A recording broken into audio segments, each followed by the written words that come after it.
Hello guys, welcome back to my YouTube channel. So ഇന്ന് Sunday ആണ്. Sunday ആയതുകൊണ്ട് നമ്മളെല്ലാവരും കൂടെ പ്ലാൻ ഇട്ട് ഇന്ന് രാവിലെ ഒന്ന് അമ്പലത്തിൽ പോയല്ലോ. അങ്ങനെ എല്ലാവരും കൂടെ രാവിലെ 6:30 മണിയായപ്പോഴത്തേക്കും നമ്മൾ ഇറങ്ങി നേരെ പോകുന്നത് ആഴിമല അമ്പലത്തിലോടാണ്. ഞാൻ ഇന്നുവരെ ആഴിമല അമ്പലത്തിൽ പോയിട്ടില്ല, ഫസ്റ്റ് ടൈമാണ് പോകുന്നത്. മുന്നേ ഈ അമ്പലം നമ്മുടെ നാട്ടിലുണ്ട് എങ്കിലും ഇന്ന് ആ അമ്പലം ഇത്രമാത്രം ഫേമസ് ആവാനുള്ള കാരണം എല്ലാവർക്കും അറിയാമായിരിക്കും അല്ലേ? അതെ, 57 അടി ഉയരമുള്ള ശിവൻ്റെ ഒരു ശില്പമാണ്. അപ്പോൾ 6:30 മണിക്ക് ഇറങ്ങിയിട്ടുണ്ടെങ്കിൽ നമുക്കതേ സൂര്യൻ്റെ ഈ ഒരു വ്യൂ നല്ല രീതിക്ക് കാണാൻ പറ്റിയിട്ടുണ്ടായിരുന്നു. ഉദിച്ച് വരുന്ന ആ ഒരു യെല്ലോ സൂര്യൻ നല്ല രീതിക്ക് കാണാൻ പറ്റിയിട്ടുണ്ടായിരുന്നു. പിന്നെ ഈ ശില്പത്തെ പറ്റി പറയാനാണെങ്കിൽ 6 വർഷം കൊണ്ട് കോൺക്രീറ്റിൽ നിർമ്മിച്ചെടുത്തൊരു ശില്പമാണ്. ഗംഗാധരേശ്വര ഭാവത്തിലുള്ള ശിവൻ്റെ ശില്പമാണ് ആഴിമലയുള്ളത്. എന്ന് വെച്ചാൽ ഗംഗയെ തലയിലേറ്റിയവൻ എന്നാണ് പറയുന്നത്. ഈ അമ്പലത്തിൽ നിന്ന് നമുക്ക് വിഴിഞ്ഞം പോർട്ടിൻ്റെ ഫുൾ വ്യൂ കാണാൻ പറ്റും. അമ്പലത്തിനകത്ത് നമുക്ക് ക്യാമറയോ ഫോണോ ഒന്നും കൊണ്ടുവരാൻ പറ്റത്തില്ല. ഫുള്ളൊരു ചിത്രപ്പണികളോട് കൂടിയ ഒരു അമ്പലമാണ് ഇത്. അത്രമാത്രം ഭംഗിയാണ് കാണാനായിട്ട്. പിന്നെ ഇവിടെ നിന്നാൽ നമുക്ക് നമ്മുടെ വിഴിഞ്ഞം പോർട്ട് നല്ല രീതിക്ക് കാണാൻ പറ്റും. കപ്പലൊക്കെ പോകുന്നുണ്ടോ, അവിടെ നിന്ന് നല്ല രീതിക്ക് വിഴിഞ്ഞം പോർട്ടിൻ്റെ വ്യൂ കാണാൻ പറ്റുമെന്നാണ് പറയുന്നത്. കാണാൻ പറ്റും. അങ്ങനെ ഇതാണ് ഞാൻ പറഞ്ഞ ശില്പം, ഗംഗാധരേശ്വര ഭാവത്തിലുള്ള ശിവൻ്റെ 57 അടി ഉയരമുള്ള ശില്പം എന്ന് പറയുന്നത്. ഇത് ഏകദേശം 6 വർഷം കൊണ്ടാണ് നിർമ്മിച്ചെടുത്തിരിക്കുന്നത്. ഇത് കാണാനായിട്ടാണ് വിദേശികളെന്ന് പറയുന്ന ഒരുപാട് ആൾക്കാർ ഇവിടെ വന്നിട്ടുണ്ട്. പിന്നെ അവിടുത്തെ ഒരു ഫേമസ് കാര്യം എന്ന് പറഞ്ഞാൽ അവിടെ ഒരു കേവ് ടെമ്പിളുണ്ട്. ഈ കേവ് ടെമ്പിളിനകത്ത് കയറുമ്പോഴത്തേക്ക് എന്തൊരു തണുപ്പാണെന്ന് അറിയാമോ?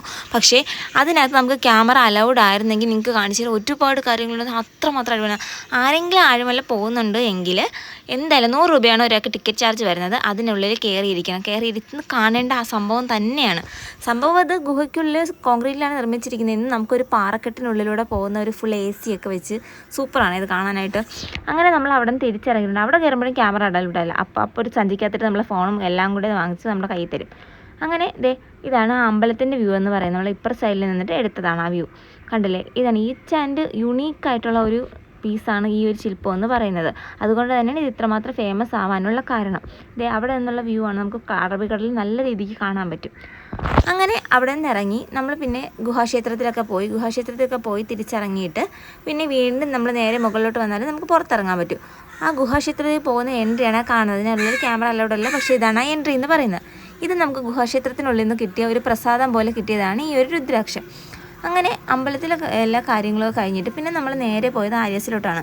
നമുക്ക് അമ്പലത്തിൽ പോയാൽ പിന്നെ ഒരു മസാല ദോശ കഴിച്ചില്ലെങ്കിൽ എന്തൊരു വിഷമമാണല്ലേ. അങ്ങനെ നേരെ ആര്യാസിലോട്ട് പോയി. ആര്യാസിലോട്ട് ചെന്നപ്പോഴത്തേക്കും അവിടെ പ്രശ്നം അറിയാലോ, ഗ്യാസ് ഇല്ല. അതുകൊണ്ട് തന്നെ ഒരുപാട് പേര് വന്നിട്ട് പോകുന്നുണ്ടായിരുന്നു. പക്ഷെ നമുക്ക് ഫുഡ് കഴിച്ചേ പറ്റുമെന്നുള്ളതുകൊണ്ട് നമ്മൾ ഒരുപാട് നേരം വെയിറ്റ് ചെയ്തിട്ട് നമുക്ക് ഫുഡ് ഒന്നും പറയാനില്ല. അടുപ്പിൽ വെച്ച് എക്സ്ട്രാ ടേസ്റ്റ് ആയിരുന്നു. പക്ഷേ നമ്മുടെ ഈ അടുപ്പിൽ വെക്കുന്നുണ്ടതിന് എന്താണ് മറ്റേ സാധനം ഉണ്ടല്ലോ, ചാമ്പൽ അതിൽ ചെറുതായിട്ട് പറ്റിയിട്ടുണ്ടായിരുന്നു. അതൊന്നും കുഴപ്പമില്ല, നല്ല ടേസ്റ്റ് ഉണ്ടായിരുന്നു കഴിക്കാനായിട്ട്.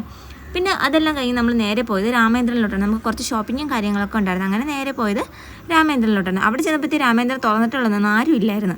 അങ്ങനെ എല്ലാവർക്കും സാധനമൊക്കെ മേടിച്ചതിന് ശേഷം നമ്മൾ നേരെ വീട്ടിലോട്ട് പോയി. അങ്ങനെ ഒരു സൺഡേ രാവിലെ അങ്ങ് കഴിഞ്ഞു കേട്ടോ. പക്ഷേ എല്ലാവരും പോയിരിക്കേണ്ട ഒരു അമ്പലമാണ് ആഴിമല അമ്പലം എന്ന് പറയുന്നത്. കാരണം അവിടുത്തെ ആ ഒരു വ്യൂ സത്യം പറയാലോ അടിപൊളിയായിരുന്നു. അങ്ങനെ ആഴിമല അമ്പലത്തിൽ